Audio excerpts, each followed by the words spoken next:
perempuan itu ingin memperkeruh hubungan kamu dengan suami kamu, Mbak. Dia ingin agar kalian berdua tuh jadi saling menyalahkan. Awalnya saya nggak berpikiran seperti itu, Mbak. Tapi lama-kelamaan saya sadar, ternyata Mas Ardi tuh marah-marah. Mungkin juga karena penghasilan saya yang lebih besar dari Mas Ardi, Mbak. Jadi apapun yang saya lakuin itu serba salah menurut dia, Mbak. Mbak, menurut kamu, apa tujuan istri kedua suami kamu melakukan ini semua? Pastinya dia ingin menguasai Mas Ardi sepenuhnya, Mbak. Saya yakin itu. Tapi apa yang bikin kamu yakin itu, Mbak? Karena di siang hari itu saya mendengar semuanya sendiri, Mbak.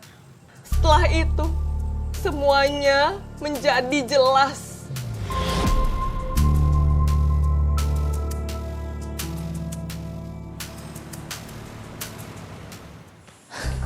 Ternyata Mbak Resti itu gak menghargai kamu. Mentang-mentang duit dia lebih banyak daripada kamu. Padahal kan kamu ini suaminya dia.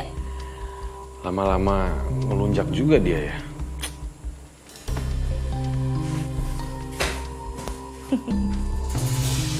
Gampang banget bikin Mas Ari tuh marah.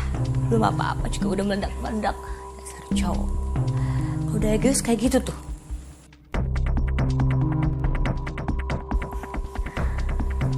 Bagus juga ya niat kamu.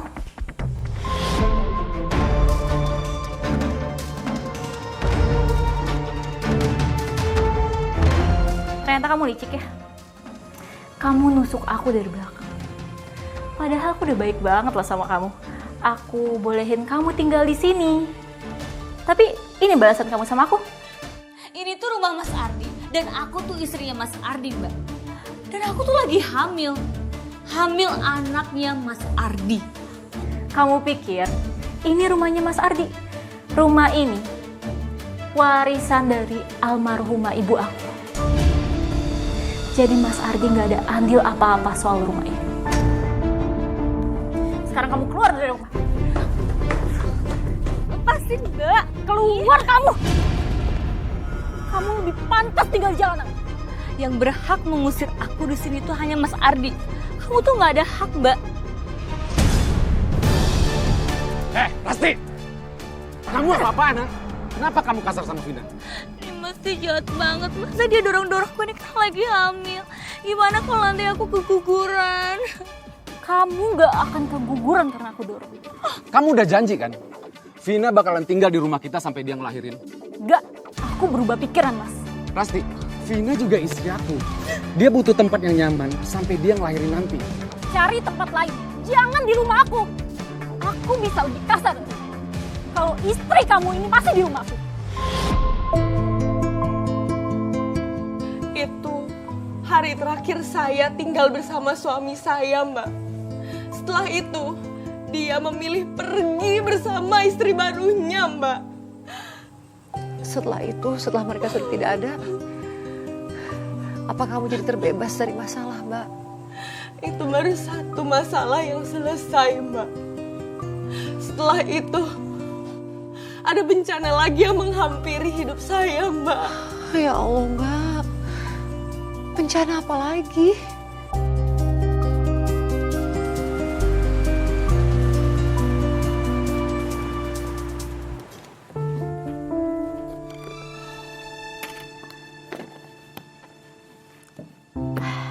Akhirnya selesai juga.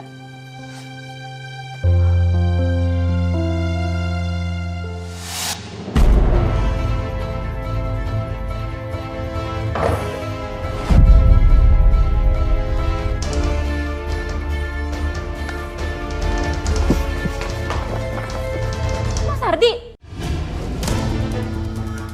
Mas! Itu kan kotak kerasan aku. Balikin! Enggak. Enggak, sini! Aku mau pinjam dulu, Ras. Aku lagi butuh uang, Ras. Nanti aku balikin. Aduh.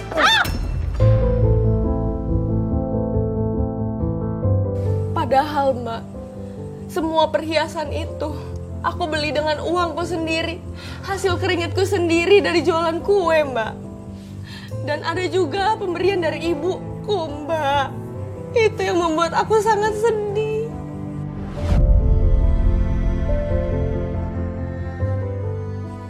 Karena apapun yang dikasih sama ibu itu nggak bisa digantikan dengan apapun kan, Mbak. Keterlaluan, Mbak. Tapi, Mbak maaf. Aku dari tadi mau tanya, Mbak. Luka yang ada di wajah kamu, apa itu juga akibat suami kamu? Luka di pelipis saya ini akibat pukulan dari suami saya. Mbak, kamu kenapa gak lapor polisi, Mbak? Itu udah tindak kekerasan. Belum lagi pencurian yang dia lakukan. Sebetulnya saya ingin sekali lapor polisi, Mbak.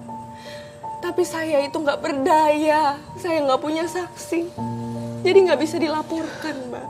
Setelah itu, suami udah gak ganggu kehidupan kamu lagi kan, Mbak? Justru setelah itu gangguannya lebih parah, Mbak. Saya didatangi pemilik warung sekitar karena Mas Ardi ngutang dan gak bayar. Dan yang lebih parahnya, pinjol, Mbak. Mana dia pinjemnya di pinjol ilegal lagi, Mbak. Jadi ditagihnya tuh kasar kayak preman. Permisi. Iya, Mana suami kamu? Hah? Dia meminjam uang di aplikasi kami. Sudah 1 bulan dia nggak bayar. Utang dia 30 juta. suami saya nggak di sini. Dan saya nggak tahu soal utang-utang itu. Kalau gitu ayo ikut.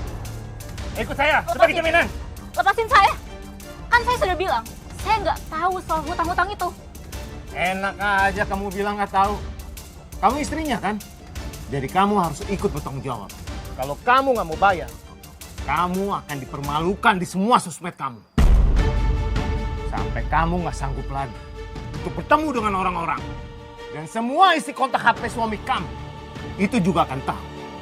Karena hutang kalian nggak mau bayar. Oke, baik.